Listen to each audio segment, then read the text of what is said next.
Good evening, I'm Tips Mahoy and this is ArthIntel Evening Edition. Coming up, Trump says all mines cleared from Strait of Hormuz. CIA Director Ratcliffe's surprise Moscow trip raises questions over Russia, Ukraine, Iran. Famed Ukrainian military analyst says Russian forces are just 7 miles from Kramatorsk and Slavyansk, predicts assault of the fortress belt to begin as soon as December, videos. That plus a check of the weather across the country. We begin tonight with the top stories from around the world.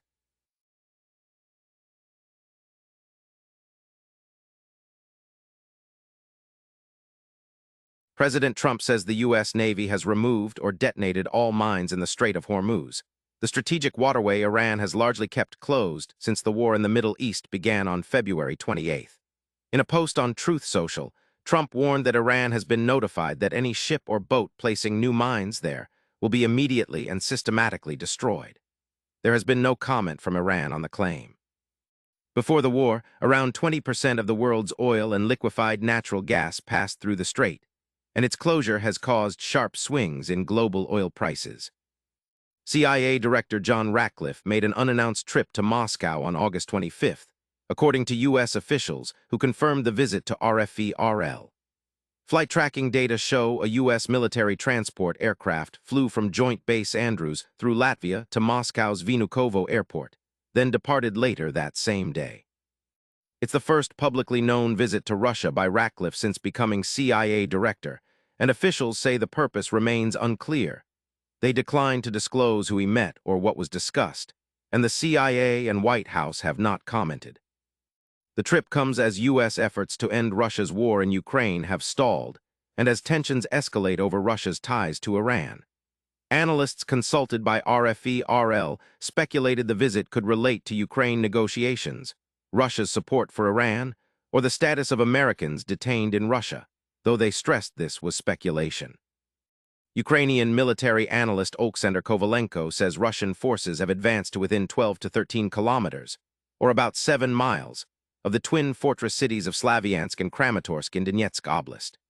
According to Kovalenko's Telegram channel, Russian troops captured 21 square kilometers of territory in the region in the third week of August, advancing near villages including Kailnica, Kryvyi Luka, Nikiforovka, and Tikhonovka.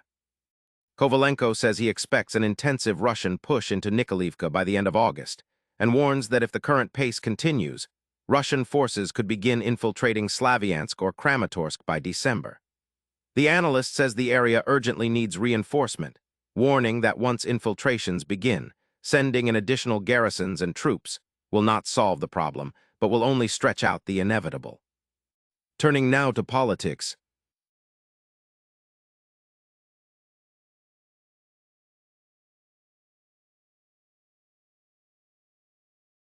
Your website should make you money, most don't. Toolbox Development builds sites that actually rank on Google and turn visitors into calls. No contracts. Find them at toolboxdevelopment.net. President Trump has effectively admitted he's behind the escalating trade dispute with Canada.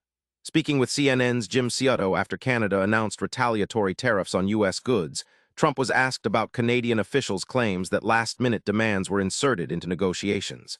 "That sounds like me," Trump replied, adding, No, I don't deny anything.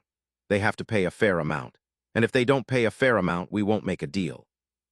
The exchange drew sharp reaction online, with Canadian comedian Dean Blundell calling it a clown show operation. A new Reuters/Ipsos poll finds President Trump's approval rating has hit the lowest point of either of his terms, at 33%, as the U.S.-Israeli war on Iran grows increasingly unpopular. The poll shows 63% of Americans now disapprove of the military strikes on Iran, with support eroding even among Republicans, down to 69% from 77% in March. According to figures cited in the report, 18 U.S. service members have died, and 774 have been wounded or injured since the war began, with no resolution in sight nearly 6 months in. The survey also shows Democrats leading Republicans 35 to 29% on the generic congressional ballot, a potential warning sign for the GOP heading into the midterms. The Trump administration has removed a painting by Kehinde Wiley, the artist behind Barack Obama's official presidential portrait, from the U.S. Embassy in Santo Domingo, citing what officials called woke ideologies. U.S. Ambassador Lee Campos posted video of the removal, writing that her leadership is turning away from globalist and woke ideologies in favor of American patriotism. The painting, commissioned by the State Department in 2013, depicted 4 Dominican art students and was part of the embassy's permanent collection under the Art in Embassies program. A State Department spokesperson told the New York Times the agency is now looking into whether it can legally sell the piece, which was paid for with taxpayer dollars. Turning now to finance and the crypto markets.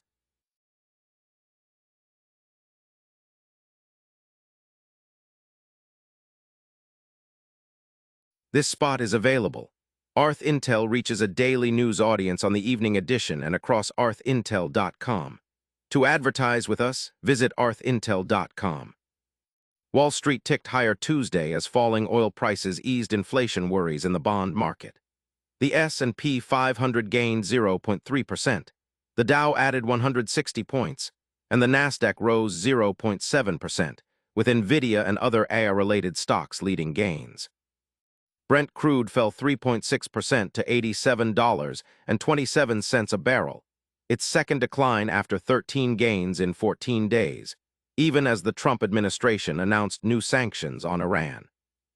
The drop in oil helped push the 10-year Treasury yield down to 4.63%, though it remains well above pre-war levels, while Dick's Sporting Goods stock plunged 30.7%, its worst drop on record, after weaker-than-expected quarterly results. Finally tonight, sports.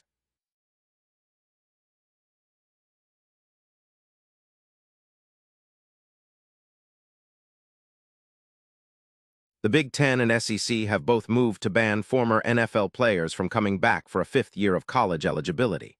The Big Ten's athletic directors and faculty representatives unanimously approved the ban Tuesday, with sources telling CBS Sports the punishment is modeled on the NCAA's ghost transfer rule, barring coaches from half their games and fining schools 20% of their football budget.